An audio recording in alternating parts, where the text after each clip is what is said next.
Bonjour tout le monde, aujourd'hui je reviens avec le format On en parle. Un format dans lequel je vous parle de façon un petit peu plus spontanée et surtout où je réponds à des questions que vous me posez ou bien dans lequel je vous partage tout simplement mes réflexions. Et si aujourd'hui j'ai décidé de vous faire cette vidéo, c'est parce que vous avez été nombreux en fait, suite à ma vidéo sur les 5 comportements toxiques, à me demander mais finalement comment on peut gérer ce genre de personnes. Alors parmi les personnes qui peuvent avoir des comportements toxiques, eh bien il y a les personnalités narcissiques et en particulier elles sont pas forcément évidentes à gérer au travail. Vous savez, c'est ces personnes qui au travail vont toujours vous balancer une petite réflexion, l'air de rien, vont avoir tendance à vous rabaisser et à côté desquelles souvent eh bien, vous vous sentez jugé et mal à l'aise. Et comme on passe quand même pas mal de temps au travail, je me suis dit que ce serait bien de vous proposer quelques conseils pour savoir comment gérer les personnalités narcissiques. Alors vous allez tout savoir et ça commence maintenant.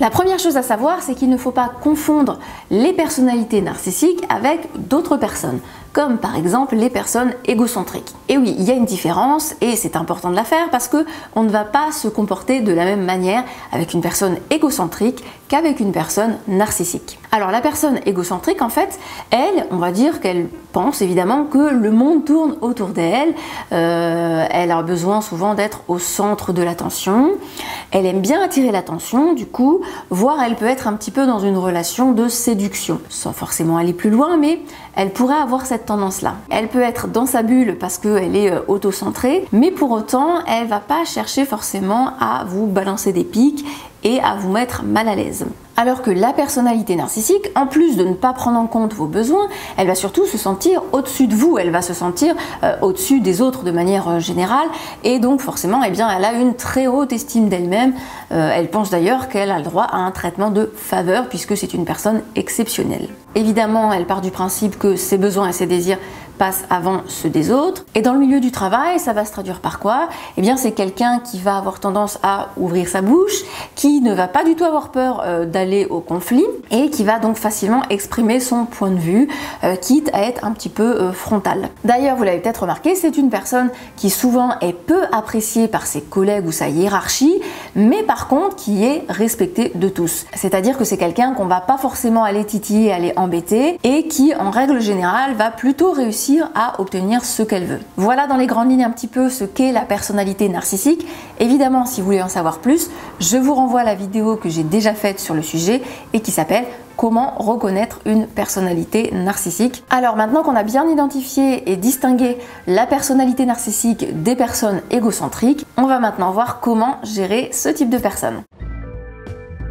Alors, en règle générale, la première erreur qu'on fait très souvent, c'est qu'on cherche leur approbation. En fait, on a envie d'être apprécié par cette personne, on a envie qu'elle valide notre travail, qu'elle reconnaisse nos compétences, qu'elle soit d'accord avec nous. Bref, en gros, on a envie d'être aimé par cette personne narcissique. Très souvent, on pense qu'en étant sympa, gentil avec cette personne, on va réussir à avoir ses faveurs, ou en tout cas, on va réussir à créer une relation cordiale. Peut-être que vous l'avez déjà remarqué, c'est que plus vous allez être gentil avec elle, et moins elle va vous le rendre. C'est-à-dire que plus vous êtes sympa avec elle, et moins finalement elle a de considération pour vous. Et pourquoi le fait d'être gentil là, ça marche pas? Tout simplement parce que la personne narcissique, comme elle se pense au-dessus de tout le monde, finalement c'est normal que vous soyez gentil avec elle, c'est même la moindre des choses d'ailleurs. Donc finalement, elle n'a aucun intérêt à vous le rendre puisque c'est quelque chose d'acquis pour elle. Et ce qui est très bizarre d'ailleurs, c'est que quand on est en présence de cette personne narcissique, eh bien en fait, on va se sentir diminué, on va se sentir rabaissé, jugé. Et finalement, on voit cette personne un peu comme une menace, presque comme un danger. Puisque rien que le fait d'être à ses côtés, en sa présence, finalement, vous savez que vous pouvez toujours vous prendre un pic à tout moment, qu'elle peut vous balancer une réflexion. Donc pour votre cerveau, eh bien, cette personne devient un danger. Même si évidemment, dans l'absolu, vous savez qu'elle ne va pas forcément vous faire du mal physiquement. Mais bon, voilà, pour notre cerveau, c'est pareil, que ce soit une menace psychologique ou que ce soit une menace physique, c'est traité de la même manière, la souffrance est la même. Donc c'est logique en fait finalement si quand on est à côté d'une personne narcissique, eh bien on ne se sent pas très bien. Et du coup, c'est là où il faut un petit peu se méfier aussi de ces personnes, c'est que à certains moments, la personne narcissique va être très sympa avec vous. Elle va peut-être s'épancher, elle va peut-être vous raconter ce qu'elle a fait le week-end dernier. Et donc là, à ce moment-là, vous allez avoir envie de vous détendre un petit peu, puisque c'est fatigant en fait d'être dans un état de stress. Et c'est là justement où vous devez être vigilant. Et donc ça, je vais vous l'expliquer dans le deuxième conseil. On va voir comment il faut faire face à ce type de situation. Et donc maintenant, le deuxième conseil, c'est qu'il faut maintenir une distance émotionnelle. Ça veut dire quoi? Maintenir une distance émotionnelle, ça signifie que avec cette personne narcissique, vous devez parler de choses factuelles, de choses qui concernent le travail, des dossiers, de l'organisation, mais surtout pas de votre vie personnelle, surtout pas de votre vie privée.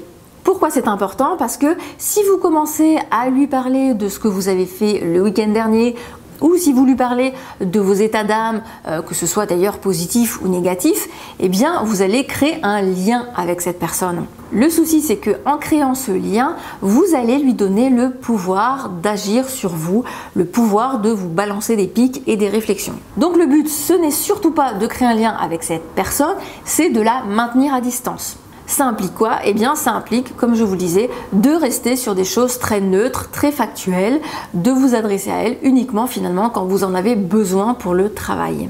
Et donc pour revenir à mon petit exemple de tout à l'heure sur ces petits moments où elle va être sympathique avec vous et où par exemple elle va vous raconter son week-end, attention, la tentation est grande de vouloir à votre tour raconter votre week-end parce que évidemment c'est quand même toujours plus agréable d'avoir un échange courtois, sympa, plutôt que d'être sur le qui-vive et d'être stressé. Votre cerveau, lui, va préférer que vous soyez détendu parce que quand vous êtes stressé, vous dépensez énormément d'énergie et donc forcément c'est fatigant. Mais donc à ce moment-là, vous allez rester vigilant en vous disant que non, vous n'allez pas raconter votre week-end, vous allez rester sur des choses factuelles, des choses qui concernent donc le travail.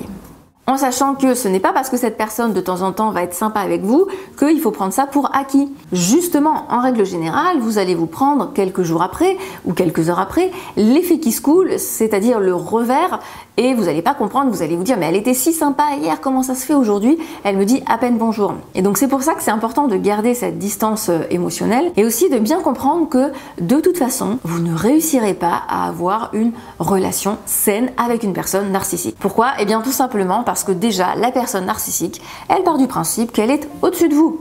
Donc forcément, la relation ne sera pas très symétrique, elle ne sera pas d'égal à égal. Vous allez devoir toujours être un petit peu sur le qui-vive si vous voulez avoir une relation avec cette personne, en sachant qu'il n'y aura pas de réciprocité. C'est pas parce que vous allez être sympa avec elle qu'elle va vous le rendre. Donc on n'est vraiment pas sur des relations qu'on pourrait qualifier de positives pour vous. Et maintenant, je vous propose de passer au dernier conseil. Alors c'est un conseil qui n'a l'air de rien comme ça, qui paraît assez évident et qui pourtant, quand je le donne à mes patients, a beaucoup d'effets. Donc c'est pour ça que je décide de vous en parler aujourd'hui. Et donc ce conseil, eh bien il s'agit tout simplement de vous sentir d'égal à égal quand vous êtes face à la personne narcissique. Et bien en fait, quand on est face à cette personne, forcément, elle, vu qu'elle se sent supérieure à nous, eh bien elle va essayer de nous faire sentir inférieurs à elle. Et du coup, l'idée là, c'est simplement de se remettre au même niveau. Et le fait tout bêtement de vous le dire quand vous êtes face à cette personne, de vous dire intérieurement « je suis au même niveau qu'elle, j'ai autant de valeur que cette personne », mon point de vue a autant de valeur que le sien. Les personnes auxquelles j'ai donné ce conseil, eh bien, ont réussi à mieux s'affirmer face à cette personne et surtout, ont réussi aussi à moins se laisser marcher sur les pieds. Donc évidemment, tout ça, c'est pas toujours évident à mettre en place, mais ça peut changer.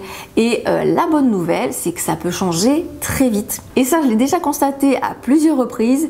C'est que lorsque vous changez votre attitude, eh bien forcément, en face, la personne va aussi changer de comportement. Donc en gros, pour résumer les 3 conseils, la première chose, c'est de ne pas chercher leur approbation, de ne pas chercher à être apprécié par cette personne narcissique.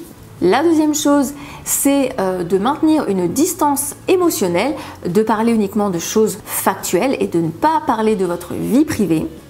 Et le dernier point, c'est de vous sentir d'égal à égal, de vous mettre finalement au même niveau que cette personne. Voilà pour les 3 conseils, j'espère que ça aura pu vous aider. Je vais essayer de revenir un petit peu plus souvent avec ce type de format, avec des questions comme ça, un peu plus pratiques, qui concernent un peu plus la vie quotidienne, les petits problèmes qu'on peut avoir de la vie de tous les jours. Et évidemment, si vous avez aimé, n'hésitez pas à mettre un petit pouce bleu ou à vous abonner à la chaîne pour être tenu au courant de la sortie des prochaines vidéos. Et moi je vous dis à très bientôt.